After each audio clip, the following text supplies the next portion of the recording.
Good morning, Jesus. Magandang umaga, Pastor Bob, Sister Cynthia, Pastor Joel, Sister Lydia Buya, kayo din naman kay Pastor Nilo Plaza, Pink Plaza, Pastor JP, Carlota Contilio, at si Pastor Joel and Sister Marisa. Magandang gabi sa lahat. Magandang umaga sa lahat. At sa lahat ng ating mga kasama sa The Night of Praise International, lahat ng ating mga tagapakinig, taga-subaybay ng prayer morning devotion ng New Life Fellowship, UPC, Hong Kong. Praise God. Sa araw na ito, mga kapatid, ay muli tayong makikinig sa mga salita ng ating Panginoon Diyos na nakasulat sa banal na aklat. At aking pinamagatan ng aking lesson sa araw na ito na ating maririnig na War of Flesh versus Spirit. Praise God. Sinasabi po sa Matthew 26:41, "Watch and pray that you enter not into temptation. The spirit indeed is willing, but the flesh is weak." Let us pray. Lord Jesus, once again, we come before thee, O God, hallelujah, upang hilingin ang iyong patnubay, O God, hallelujah, sa pamamagitan ng iyong banal na aklat at ng iyong Santong Espiritu, O God, hallelujah, the Spirit of Truth, O God, hallelujah, na maunawaan namin, tanggapin namin ang iyong mga katotohanan, ang iyong mensahe, O God, the fresh manna, O God, hallelujah, every morning, O God, hallelujah, na aming tinatanggap, O God, hallelujah, Lord Jesus, at gabayan mo bawat isa sa amin, O God, hallelujah, lalong-lalo na ako, bigyan mo ako ng double anointing, O God, hallelujah, Lord Jesus, na maipahayag ko ng maayos, O God, hallelujah, ang iyong mensahe sa araw na ito, sa kapakinabangan ng aming mga kaluluwa, and for the glory of your most holy name, Jesus Christ of Nazareth, our Lord, our God. Amen, amen, and amen. Praise the Lord. Kayo'y magpuyat at magsipanalangin upang huwag kayong magsipasok sa tukso. Ang Espiritu sa katotohanan ay may ibig, datapwat mahina ang laman. Praise God. Sa talatang ito ng banal na aklat na ay makikita na natin ang kahulugan ng titulo or ang tinutumbok ng ating aralin. Praise God. Now, have you ever considered that decisions you make have eternal ramifications or a result of something you do, which may not have been clear when you first decided to do it? Praise God. Not just for you, but also for those who exist in your world, sa ating kapaligiran. Yung ating pang-araw-araw ng mga desisyon, gaya ng saan kaya tayo kakain ng tanghalian ngayon, might seem mundane or ordinary or boring, but God has the ability to work miracles amidst the ordinary events of life. Kaya naman sinabi ni Paul sa Galatians 5:16, "This I say then, walk in the Spirit, and you shall not fulfill the lust of the flesh." Praise God. So yan ang sinabi ni Apostle Paul sa mga taga-Galatians, na kinakailangang magsilakad. Sabi niya sa mga taga-Galatians, magsilakad kayo ayon sa Espiritu at hindi ninyo gagawin ang mga pita ng laman. Praise God. Dahil sinabi niya na the spirit and the flesh will always be at war with one another. Laging magbabanggaan yan. Praise God. The works of the flesh want to rule supreme over the desires of the Spirit. Hallelujah. Lagi yang magkabangga. In this war of flesh versus Spirit, there can be only one victor. Isa lamang ang dapat na mag-win. When the Spirit is winning the war, ang buhay natin ay mag-bear ng fruit, mamumunga. Proof that we belong to Jesus Christ and have crucified the flesh. Gaya ng nakasulat sa Galatians 5:20-24. Praise God. Now, sinasabi naman sa 5:25 ng Galatians, if we live in the Spirit, let us also walk. If we live in the Spirit, if we live, kung tayo nabubuhay sa pamamagitan ng Espiritu, ay mga silakad naman tayo ayon sa Espiritu. Praise God. Hallelujah. Napakalinaw mga kapatid. If we live, kung tunay na tayo nabubuhay sa Espiritu, gayon din naman, lumakad tayo sa Espiritu. Praise God. Ang question now ay dumadating, no? Ganito. Paano ba tayo lalakad sa Espiritu? How do we walk in the Spirit? Una sa lahat, we must understand that everyone's walk with Jesus will look different. Magiging iba ang makikita, no? Temptations will come. Hindi natin yan maiwasan. Our flesh and our spirit will battle. Gusto nating makarating sa langit, to make it to heaven, we will all have to overcome the devices of the enemy that would cause us to satisfy fleshly appetites over godly desires. Kinakailangan masugpo natin or malampasan natin, magapi natin yung mga armas o yung devices ng enemy. Kapag hindi natin yan napagwagian, it will satisfy us. Satisfy the fleshly appetites over godly desires.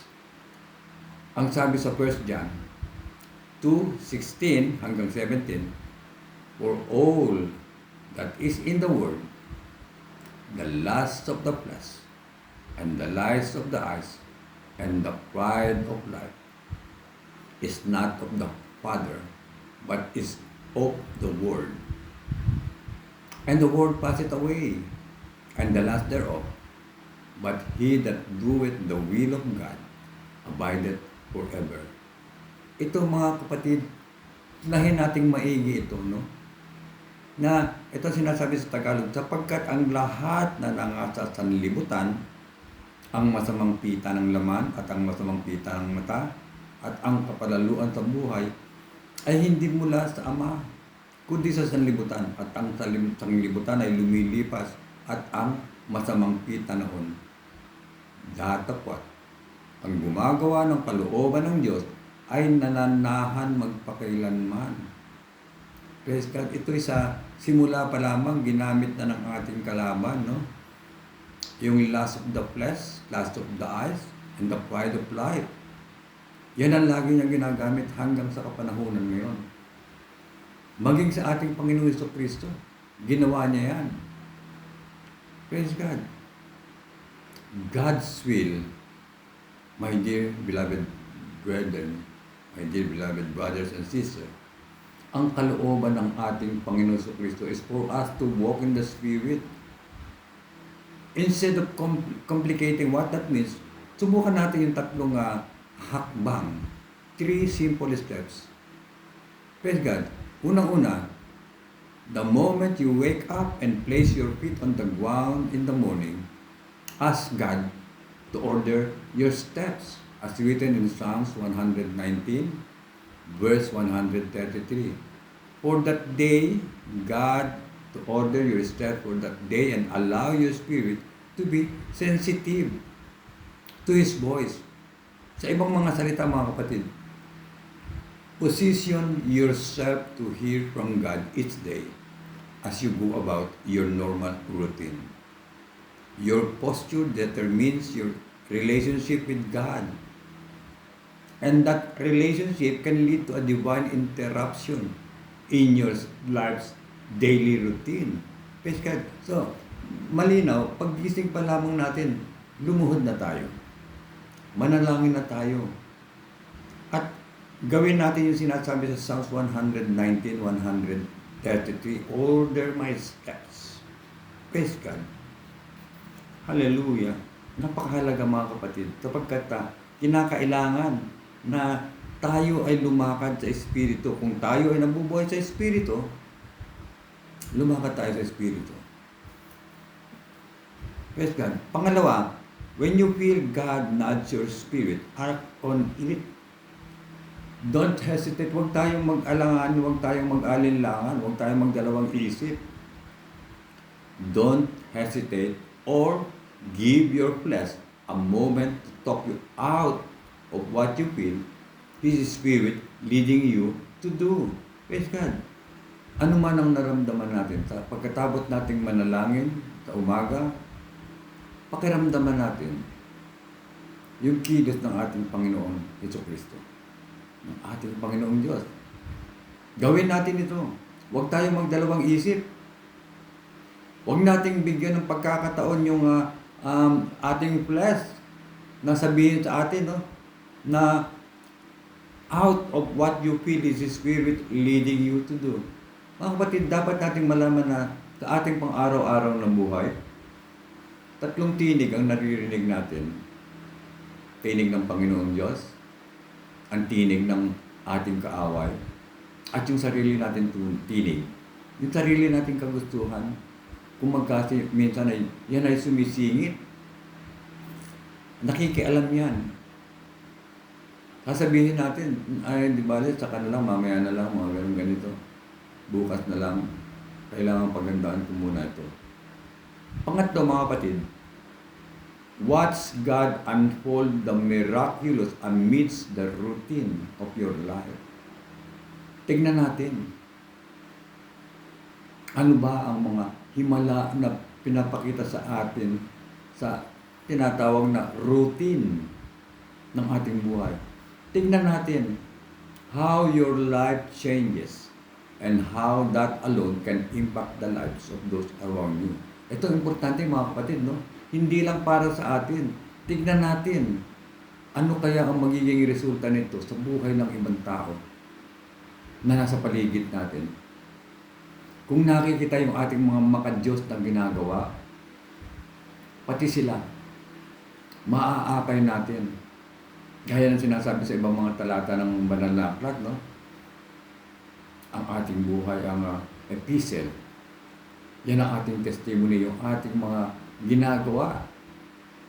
Makikita nila. Praise God. When you become weary along the journey, napapagod ka na, no? Sa ating paglalakbay, remind yourself that God can do the miraculous among the mundane. Yung mga pangkaraniwang bagay, no? Makakagawa ang ating Panginoong Jesucristo ng mga himala. Praise God. Ano naman ang sinasabi sa Galatians 6, chapter 6, verses 8 hanggang 9, for he that soweth to his flesh, shall the flesh reap corruption. But he that soweth to the Spirit, shall of the Spirit reap life everlasting. And let us not be weary in well-doing. For in due season we shall reap if we faint not. Napakaganda mga kapatid, no? Itong mga tagubili na ito, ni Apostle Paul sa mga taga-Galatians, ito ay para sa atin din. Para sa lahat. Gusto mong lumakad kasama ng ating Panginoon Jesucristo, ganito ang gawin natin. Praise God. Yung naghahasik na sa kanyang sariling laman, ay sa laman mag-aari ng kasiraan.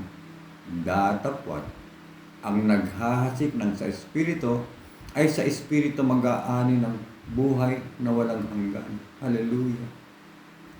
Praise be the mighty name of Jesus.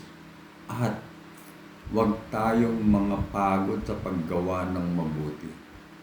Sapagkat sa kapanahunan ay magsisipag-ani tayo, kung hindi tayo manghihimagod. Huwag nating sabihin na pagod na ako masyado sa kasusunod sa ating Panginoong Jesucristo. Pagod na ako sa pagtupad ng kanyang mga kautusan. No.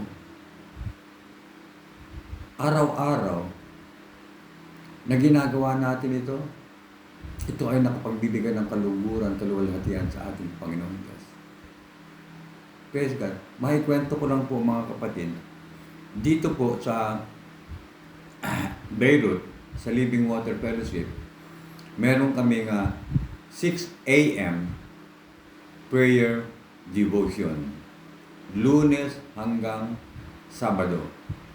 Gayon din naman sa gabi, Lunes hanggang Sabado, prayer devotion din.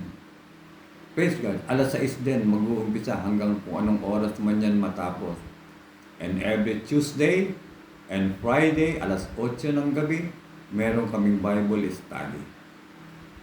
Kinakailangan lagi nating busugin yung ating kaluluwa ng mga salita ng ating Panginoon Diyos. Ito ang pagkain ng ating kaluluwa na kailangan natin upang tayo ay lumakas. Commit.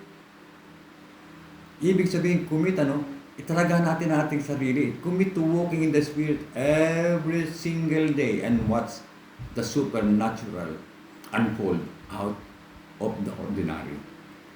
Praise God. Every day, ang sinasabi, walk in the Spirit every day. Do not discount daily routine decisions because God can work miracles in the ordinary events of everyday life. Huwag nating baliwalaan yung ating araw-araw na ginagawa sapagkat ang ating Panginoong Diyos ang siyang gumagawa ng mga himala sa mga ordinaryong pangyayari sa ating buhay. And be aware of the nudging of His Spirit and discover the divine appointment He has scheduled for you today. Ano ba ang ini-schedule ng ating Panginoon Diyos para sa atin sa araw na ito? Praise God. Huwag natin kalimutan yan mga kapatid, na ang ating Panginoong Jesucristo, kung tayo ay lalakad na kasama siya sa araw-araw, praise God, gagawin niya ang mga himala na hindi natin inaasahan. Praise God. Kayo'y mga puyat at magsipanalangin. Wala pong nagpupuyat na laging tulog. Huwag kayong magpasipasok sa tukso. Bakit? Ang Espiritu, sa totoo lang mga kapatid,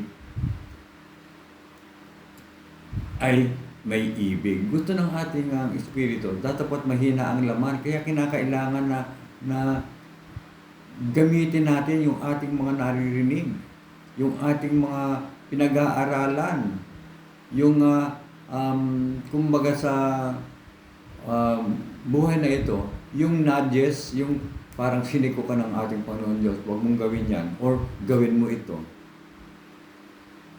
Huwag yung magkabaligtad na kung ano yung pinagagawa, hindi mo gagawin. At kung yung sinasabi na huwag mong gawin, ay siya natin ginagawa. We are guided by the God's Word. Salita ng ating Panginoon Diyos at ng Kanyang Espiritu. Ito ang ating gabay, ito ang tagaturo sa atin sa ating pamumuhay sa araw-araw. Sapagkat laging nagdidigmaan ang ating laman at ang Espiritu. Kaya sinasabi, this I say then in the Spirit and ye shall not lose spirit. Praise God. Allow me to with the Galatians 5:22-24 ng buo.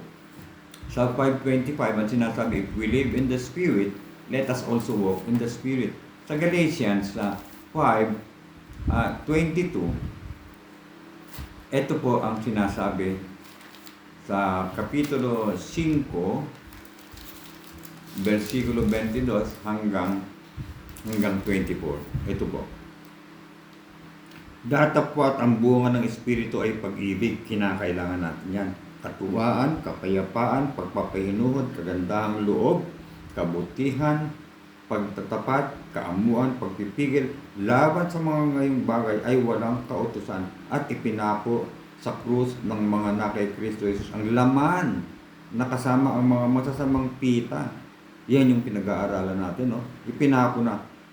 Kung tayo'y nangabubuhay sa pamamagitan ng Espiritu, ay mangagsilakad naman tayo ayon sa Espiritu. Huwag natin sundin ang kagustuhan ng ating laman. Kung tunay na tayo'y lumalakad na kasama ng ating Panginoong Jesucristo, walk in the Spirit. Praise God. Hallelujah. Mga kapatid, ito po yung ating maikling aralin sa araw na ito. At ako'y sumasampalataya na bagamat ito'y maikli ay makapagbibigay ito ng kaalaman, karagdagang kaalaman at to increase our faith at makapagbigay tayo ng kaluwalhatian sa ating Panginoon Diyos sa pamamagitan ng pagsunod sa kanyang mga kautusan at paglakad na kasama niya. Hallelujah. Let us pray. Maraming salamat, Panginoon. Muli ay lumalapit kami sa iyo, O God, hallelujah, upang pasalamatan ka sa lahat ng mga pagkakataon at pribileyo na pinagkakaloob mo sa amin. Maraming salamat sa iyong mga salita, sa iyong mga mensahe. Sumasampalataya po ako, O God, hallelujah, na ito ay matitimo sa puso at kaisipan ng bawat isa sa amin, O God, hallelujah. At ito ay aming gamitin sa aming mga paglalakbay, sa aming paglakad, O God, hallelujah, nakasama ka sa araw-araw. Lord Jesus, lahat ng kapurihan, kaluwalhatian ay para sa iyo lamang. In Jesus Christ's mighty name I pray. Amen, amen, and amen. Thank you so much, Pastor Bobby, Sister Cynthia Librado, Pastor Joel, Sister Lydia, Buhia, sa lahat ng mga kasama natin sa The Nights of Praise at lahat ng nakakapiling natin ng mga panauhin. Ito nawa ay maging gabay ng bawat isa sa atin sa araw-araw natin pamumuhay. God bless everyone. God bless everyone.